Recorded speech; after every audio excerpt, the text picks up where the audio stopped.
Welcome back. A Northeast Ohio family is one step closer to justice. After 5 months of uncertainty, a mother finally faces her loved one's accused killer.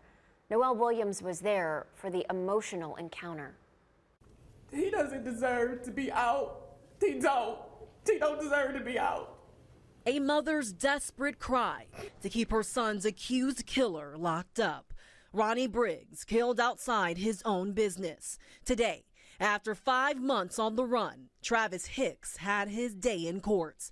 The 32-year-old pleading not guilty to murder charges. A judge set his bond at $1 million. Outside the courtroom, Briggs' mother, Monica, says that's not enough in her quest for justice. It's set at an amount that would stop him from getting out. I don't think it's enough. 19 News covering this deadly shooting since it happened. Let me take you back to September. Briggs and his family were at his sister's birthday party at Showcase Bar and Grill in Garfield Heights. He was the co-owner of the bar. His family says the bar was at full capacity. Briggs stepped in to help security turn people away. There was a fight. Suddenly, shots fired. Briggs hit in the legs and head.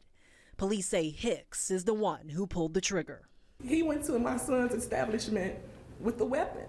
That means he had intent on killing someone. You can't go in with the weapon. What do you have one for? Monica still keeps her son close to her heart, praying every day. She sees justice for her son and grandchildren. You know, his son is happy that they caught the bad guy. At the Justice Center, Noelle Williams, 19 News.